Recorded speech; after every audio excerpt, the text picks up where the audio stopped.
بے ساختہ حاجی مشتاق کی یاد بھی تازہ ہو جایا کرتی ہے. حاجی مشتاق علیہ رحمہ کے اس وقت موجود تھے اور بھی سارا حاجی مصطفیٰ علیہ السلام تشریف فرما تھے، لیکن ہمیں سنت نے الحمدللہ کرم فرمایا اور مجھے یہ کلام عطا فرمایا اور میں نے اسی وقت اس کلام کی نئی طرز بنا کر اسی وقت پیش کیا تھا. اس کے بعد بہت سارے ناتوانوں سے فیض حاصل کیا پیش کر رہا ہوں، اسی طرز میں کلام پیش کر رہا ہوں. بہت مشہور کلام مل کر پیش کریں گے، بہت مزہ آئے گا انشاءاللہ.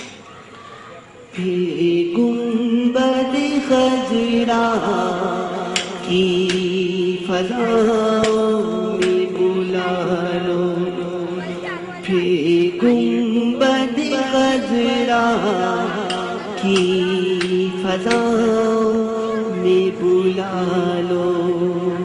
الحمدللہ آج تک اپنے ہی طرزوں کا انتخاب کیا گیا ہے. آج تک اپنی ہی ہزاروں الحمدللہ طرزیں اپنی ہی پڑھی ہوئی. کبھی یہ میرا ذہن نہیں کہ میں کسی کا پڑھا ہوا کلام یا کسی طرزوں کو پڑھوں.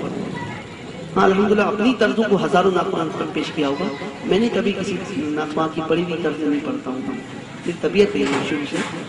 تو اور آج کل جو ماحول چل رہا ہے ناخوانی کی، اور جو بدتمیز قسم کے لوگ جو اسٹیج پر آتے ہیں، جس کو آپ بڑی عزت دے کر سنتے دم دمادم ہو رہا ہوتا ہے، بدتمیز قسم کے لوگ جو اللہ کے نام کی بے ادبی کر رہے ہوتے ہیں، آقا علیہ السلام کے نام کی بے ادبی کر رہے ہوتے ہیں، اور آپ ان کو عزت دے رہے ہوتے ہیں، آپ ان کے ہاتھ پاؤں چوم رہے ہوتے ہیں، بڑی ادب سے آپ سن رہے ہوتے ہیں، لیکن وہ بدتمیزی کر رہے ہوتے ہیں.